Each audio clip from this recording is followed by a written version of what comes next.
Hi, I'm Izzy, and this is the Balanced Goddess Freedom Edition, Day 2 on forgiveness. This program is all about helping you become a balanced goddess. So, starting us off, don't forget that the reason why we're talking about goddess and using that word is because this is all intended for you to channel your highest self.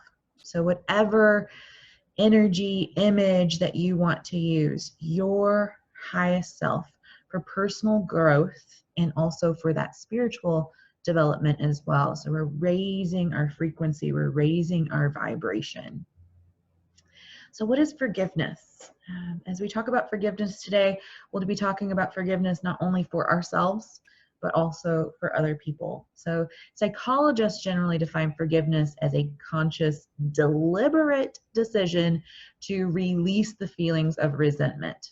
So, that is really important for us to recognize that you have to be choosing. It's too easy to just get wrapped up in that energy. And again, we'll talk about that energy today, because when we carry forgiveness, or we carry the blame and everything that is the opposite of forgiveness, when we carry that, it holds us in a place of constriction and restriction, and it keeps our energy wrapped up in scarcity and fear, and it prevents us from expanding. It also keeps us separate, as we talked about yesterday in our video 1. It keeps us separate. And we need to open up into our oneness. We need to come back into this oneness and wholeness. And so any of these feelings of resentments, of vengeance towards a person, a group, someone that's harmed you, again, it could be for yourself, regardless if they actually deserve it, because this is not about them. This is about you. And often, again, as we mentioned in day 1 video, our outward reflection of the world, how we see the world, is a reflection of our internal world. So if there's something about someone that's bothering us, that's a great opportunity to turn that mirror back on us and look at our own reflection, look at our own life, look at our own habits, and say, am I doing anything like that? And we'll also talk about how this gives us an opportunity to bring in compassion as well.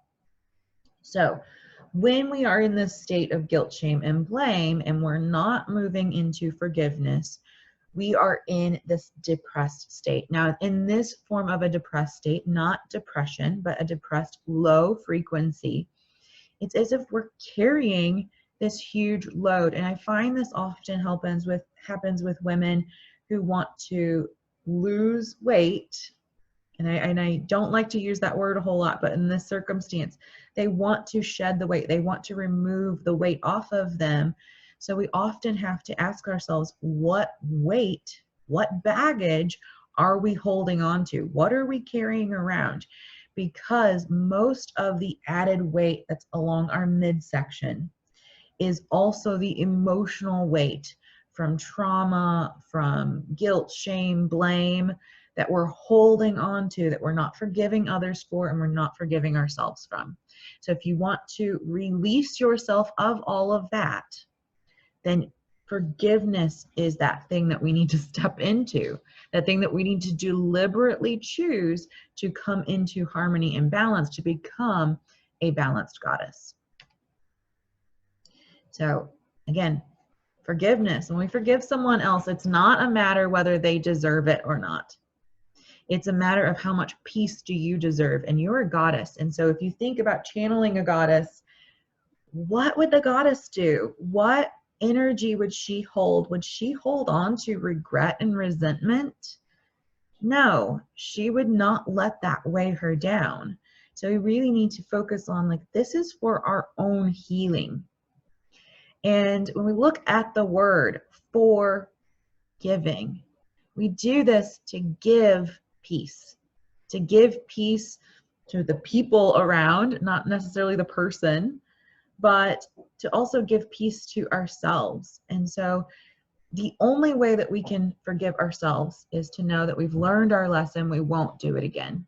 we're making our biggest, highest determination not to do that again. And it can also be maybe to put boundaries in place so that we don't allow someone else to hurt us. And we'll talk about boundaries more in another portion of this Balanced Goddess program, because boundaries are so, so important, and they are often a very overlooked lesson that women do not clearly get.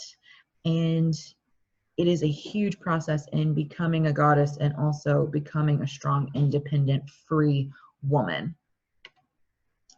So my story time. I love story time. So this is a popular meditation, mindfulness kind of story that just puts this into play. So there are two men monks, and they are going for a walk. They've both taken this extreme vow to never even touch a woman. Now, I know this doesn't really seem like it goes along great with this presentation, but it does. I'll just hang in there. They're walking up across a river, and they're going to cross the shallow river. And there's an old woman who looks as if she will probably get knocked over if she tries to walk through this. So the older monk picks up the old woman, puts them on his shoulder, and they walk through the river. They get to the other side. He sets the woman down. She thanks them, gives them a hug, and then they proceed on the path. And as they're proceeding on the path, the younger monk is just so angry and so disappointed in his friend, and he is just talking, telling him all the reasons why he's not supposed to touch a woman, all the vows that they've taken, and just going on and on and on. And he finally, about after an hour, goes, "My friend, I put the old woman down way back there an hour ago. Why are you still carrying her?" So let that one sink in, because often we are carrying a weight that is not serving us. It's not serving anyone. And so if you can make that intention to set that weight down in order for you to go joyously towards bliss and happiness and get yourself out of this depressed state by hanging on to all of this baggage you no longer need to carry around. And so ultimately, all of this comes back to come back to oneness. Release all of these attachments.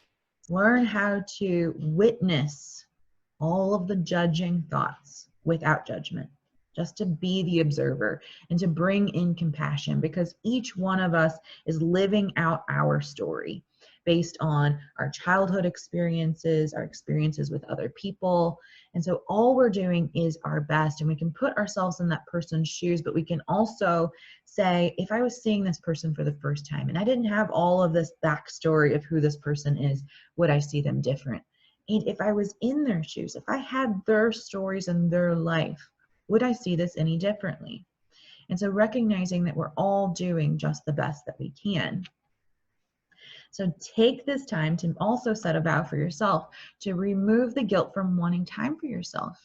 This is important, not just for you, but for everyone in your life and for the collective energy, to shift into being a confident goddess who claims her right for time to enjoy the activities that light you up, mind, body, and spirit, and step into that rejuvenating joy.